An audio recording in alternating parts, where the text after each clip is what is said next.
अस्सलाम वालेकुम students. System integration architecture के नेक्स्ट लेक्चर में हमने देखना है एंटरप्राइज एप्लीकेशन इंटीग्रेशन कंसेप्ट को। सबसे पहले तो इसके अंदर हम देखते हैं कि टेक्नोलॉजीज फॉर एंटरप्राइज इंटीग्रेशन क्या होती हैं। So a prerequisite for the effective use of XML is data modelling. कि जो हम एक्सएमएल यूज़ करते हैं उस एक्सएमएल का जो प्रीरिक्विजिट होता है वो डाटा मॉडलिंग होती है। और ये इसलिए होता है कि डिफाइन करने के लिए एक्सएमएल के रिक्विजिट को, जैसे कि बहुत से डाटा मॉडलिंग टूल ऐसे हैं जो कि ऑटोमेटिकली एक्सएमएल जो है वो क्रिएट कर देते हैं उसके मेटा डाटा से। यानी कि अगर आपके पास एक लेट्स से सॉन्ग है, उस सॉन्ग का जो मेटा डाटा है लाइक उसका क्रिएशन टाइम, उसका आर्टिस्ट, उसका नेम, उसकी एक्सटेंशन, वो सारी चीज़ें जो उसके मेटा डाटा में आती हैं, उन चीज़ों से ऑटोमेटिकली कुछ डाटा मॉडलिंग टूल हमें एक्सएमएल क्रिएट कर देते हैं। एक्सएमएल के बारे में हम नेक्स्ट स्लाइड्स में कुछ देखते हैं। अब एक केस स्टडी यहाँ पे लेके चलते हैं। फॉर एग्जांपल आप कंसीडर करें कि आपके पास दो ऑर्गेनाइजेशंस हैं, एबीसी इनकॉर्पोरेटेड और डीईएफ एंटरप्राइज। दो ऑर्गेनाइजेशन हैं जो अपनी प्रोडक्ट्स बाय करती हैं एक्सवाईजी से। यानी कि दो हमारे पास ऑर्गेनाइजेशंस हैं, एबीसी और डीईएफ, और वो अपनी प्रोडक्ट्स बाय करती हैं एक्सवाईजी से। अब बिजनेस करने के लिए जो एबीसी कस्टमर एबीसी इनकॉर्पोरेटेड है वो एक्सवाईजी से कुछ एक्टिविटीज़ करती है। वो क्योंकि अगर हम दो की बात करें लाइक एबीसी और डीईएफ अगर एक्सवाईजी से के साथ से प्रोडक्ट्स पर बाय करती हैं, परचेज करती हैं, तो हम सपोज कर लेते हैं कि एबीसी एक्सवाईजी से प्रोडक्ट्स परचेज करती है। अगर दो को लेके चले तो कुछ एक्टिविटीज़ इसमें आती हैं। For example the XYZ sales department accept sales order from customer ABC. के जो एक्सवाईजी जो कि बेचती है प्रोडक्ट्स, वो ऑर्डर रिसीव करती है एबीसी से। अब वो ऑर्डर जो होता है वो प्रोसेस होते हैं। जब वो ऑर्डर एक्सेप्ट हो जाता है तो उसके बाद जो एक्सवाईजी का ऑर्डर एंट्री डिपार्टमेंट है, यानी कि जो डाटा एंट्री डिपार्टमेंट है एक्सवाईजी का, जो चीज़ें बेचते हैं, वो उसकी एंट्री करता है अपने सिस्टम में। और इस एक्टिविटी को हम कह रहे हैं ऑर्डर एंट्री मैनेजमेंट एक्टिविटी।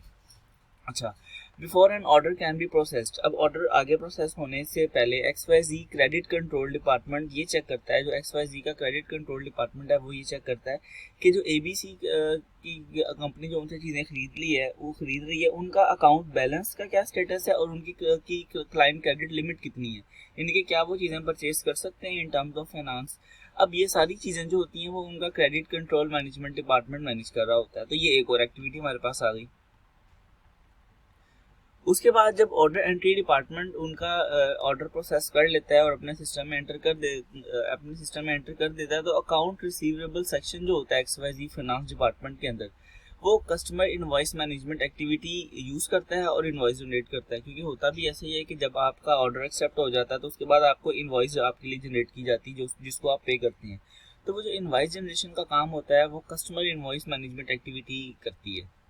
अच्छा, this increases the debater account balance of its debater ABC by the total amount of order. तो वो डिबेटर अकाउंट बैलेंस होता है वो उसका इस तरह से ज़्यादा हो जाता है। अब ये जो नया डिबेटर अकाउंट बैलेंस है ये इस्तेमाल किया जाता है अपडेट करने के लिए रिडंडेंट वर्जन्स को के जो एक्सवाईजी में आते हैं, जैसे कि the customer account balance for customer ABC in sales and other departments.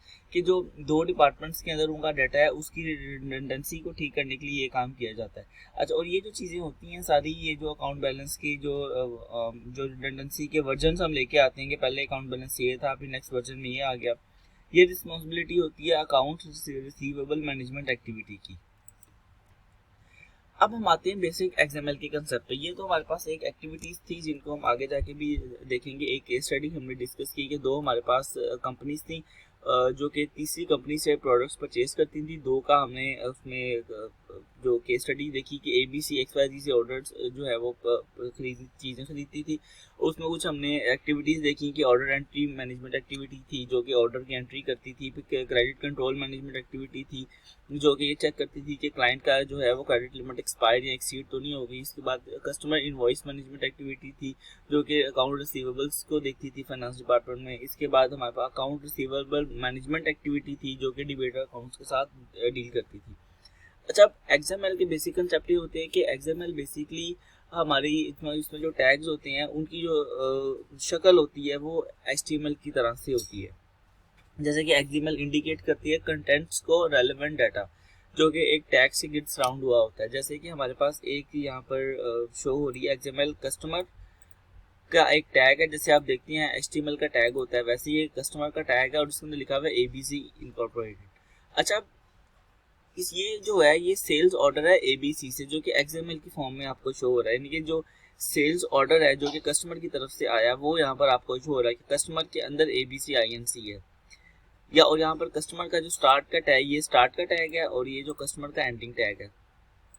इसी तरह से जो XML होता है वो XML के टैग के अंदर डाटा होता है और XML ने उसको सराउंड किया होता है, लेकिन क्रेडिट कंट्रोल डिपार्टमेंट और फाइनेंस डिपार्टमेंट डिफरेंट तरह की टर्मिनोलॉजीज यूज़ करेंगे। जैसे कि आप अगर आप ये देखें कि हमारे पास एक XML लिखी हुई है, क्लाइंट का टैग है और उसमें के अंदर भी ABC INC है, क्योंकि अब ये जो चीज़ है ये क्लाइंट के एंड पे आ गई है, क्रेडिट कंट्रोल डिपार्टमेंट में की तरफ से जा रही है, तो इसलिए इसमें क्लाइंट आएगा। इसके अलावा जो हम जो फाइनेंस डिपार्टमेंट है, यानी कि अकाउंट रिसीवेबल का जो सारा मैटर है वो ऑफ कोर्स डिबेटर से लिंक होता है, तो इसलिए उसके लिए डिबेटर का टैग आया है। तो ये कोई हार्ड एंड फास्ट टैग्स नहीं होते जैसे कि HTML के टैग्स होते हैं, आप अपनी मर्जी के मुताबिक इन टैग्स को इस्तेमाल करते हैं। अब इन टैग्स के बाद कुछ बिजनेस डॉक्यूमेंट्स बनते हैं। अब बिजनेस डॉक्यूमेंट्स होते हैं जो कि आपकी जो भी डाटा एक्सचेंज हो रहा है दो कंपनीज के दरमियान, जैसे कि यहाँ पर कस्टमर ABC और सप्लायर XYZ, क्योंकि कस्टमर ABC कस्टमर है और XYZ सप्लायर है, तो उनके दरमियान एक कुछ डाटा एक्सचेंज होगा और वो बिजनेस डॉक्यूमेंट्स की फॉर्म में मेंटेन किया जाएगा। जैसे कि ABC purchasing activity produces purchases order that are sent to XYZ at its supplier, कि जो ABC अपनी परचेजिंग एक्टिविटी XYZ को भेजती है वो जो है वो किसी भी फॉर्म में भेजे, वो मेल के थ्रू भेजे या फैक्स के थ्रू भेजे, उसका एक डॉक्यूमेंट बनता है, बिजनेस डॉक्यूमेंट की फॉर्म में वो आती है। इसके बाद जब XYZ ऑर्डर एंट्री मैनेजमेंट उसको रिसीव कर लेता है तो वो उसका जो है वो सेल्स का जो रिकॉर्ड है वो मैनुअली एंटर करता है, और ये काम जो होता है वो हमने पहले डिस्कस किया था कि ऑर्डर एंट्री मैनेजमेंट एक्टिविटी में होता है। उसके बाद जो सेल्स ऑर्डर एक्सेप्टेंस है कंट्रोल क्रेडिट कंट्रोल मैनेजमेंट के अंदर, जिसको XYZ क्रेडिट कंट्रोल डिपार्टमेंट में प्रोसेस कर रहा होता है। अब XYZ जो सेंड करता है ऑर्डर एक्नॉलेजमेंट टू ABC, जब उसकी ऑर्डर कंफर्म हो जाता है तो XYZ इस ऑर्डर की एक्नॉलेजमेंट जो होता है वो ABC को सेंड करते हैं। ये ABC ने पहले रिक्वेस्ट की, उसके बाद XYZ ने प्रोसेस करने के बाद उसको एक्नॉलेजमेंट वापस भेज दी, तो ये भी एक डॉक्यूमेंट की फॉर्म में आ जाता है। ये जो सारे डॉक्यूमेंट्स होते हैं ये ABC purchasing order acceptance activity ये में रिसीव होती है। तो फाइनली जो अकाउंट रिसीवेबल सेक्शन है XYZ फाइनेंस डिपार्टमेंट के अंदर वो सेंड करता है कस्टमर इनवॉइस डिबेटर को, यानी कि जो ABC डिबेटर होता है उसको इनवॉइस सेंड कर देता है। उसके बाद वो इनवॉइस रिसीव होती है ABC अकाउंट पेएबल एक्टिविटी के अंदर, वो रिसीव होती है फाइनेंस डिपार्टमेंट में, और जो होता है सप्लायर इनवॉइस XYZ में भी उसको रिसीव होती है। अब अगर हम एक XML का फॉर्मेट देखें, ये हमारे पास ABC परचेज ऑर्डर फॉर्मेट है, इसको हम देखें तो ये XML लिखी हुई है। अगर आप देखें तो परचेज ऑर्डर का एक टैग यहाँ से स्टार्ट हो रहा है और यहाँ पर एंड हो रहा है, इसका मतलब ये जो पूरी एक हमें नजर आ रही है ना XML, ये परचेज ऑर्डर टैग के अंदर लिखी हुई है, क्योंकि स्टार्ट यहाँ से हो रही है और एंड यहाँ पे हो रही है। उसके अंदर पार्टी टाइप है, party type equal to buyer. अब क्योंकि दो होती है, एक तो बायर होता है और एक कस्टमर होता है, तो ये party type equal to buyer. अब ये पार्टी टाइप यहाँ से स्टार्ट हो रही है और ये यहाँ पर आपकी खत्म हो रही है, क्योंकि पार्टी का टैग है उसका जो एट्रीब्यूट है वो है टाइप, तो पार्टी यहाँ से यहाँ पर खत्म। अब इस पार्टी के अंदर इस पार्टी की सारी इन्फॉर्मेशन होगी, जैसे कि उसका रेफरेंस स्टार्ट हो रहा है एंड हो रहा है, दरम्यान में उसका डाटा है, नेम स्टार्ट हो रहा है एंड हो रहा है, नेम उसका जो भी ऊपर लिखा होगा स्मिथ एंड को वो है, स्ट्रीट उसकी, टाउन उसकी, पोस्ट कोड, और भी जो चीज़ें होंगी वो यहाँ पर आ जाएंगी। जैसे अगर आपको ईमेल लेना है तो आप एक ईमेल का टैग लेते हैं, दरम्यान में उसकी ईमेल लिखते हो, एंड पे ईमेल का टैग क्लोज कर देते हो। तो यहाँ से यहाँ तक एक पार्टी का हमारा टैग है और पार्टी है बायर। अब उसके बाद एक और पार्टी आ गई, वो है सप्लायर। तो यहाँ से स्टार्ट हो रहा है, यहाँ पर एंड हो रहा है, और इसके दरमियान 3 डॉट्स का मतलब है कि इसके अंदर पार्टी जो सप्लायर की पार्टी है उसका डाटा शो हो रहा है। उसके बाद ये ऑर्डर नंबर है, ये ऑर्डर आइटम का डाटा, यहाँ पर ऑर्डर आइटम्स का डाटा इसके अंदर आएगा, टैक्स अगर है तो टैक्स का डाटा इसके अंदर आएगा। इसी तरह से और जो भी आपकी रेलेवेंट चीज़ें हैं उस ऑर्गेनाइजेशन में वो सारी इसके अंदर आ जाएंगी XML की फॉर्म में। ये वो सारे कंसेप्ट हैं जो भी मैंने आपको इस स्लाइड में बताए हैं। उसके बाद आती है EBXML, इलेक्ट्रॉनिक बिजनेस XML, इसको हम EBXML भी बोलते हैं।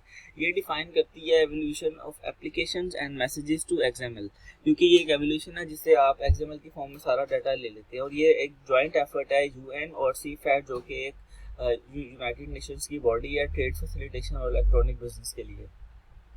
तो EBXML एक वर्ल्ड वाइड स्टैंडर्डाइजेशन है ऑफ XML बिजनेस स्पेसिफिकेशन जो कि माइग्रेट करती है EDI को XML में, यानी कि जो इलेक्ट्रॉनिक डाटा जो इंटरचेंज होता है उसको XML में माइग्रेट करती है ना, यानी कि XML की फॉर्म में डाटा को लेके जाती है सारा।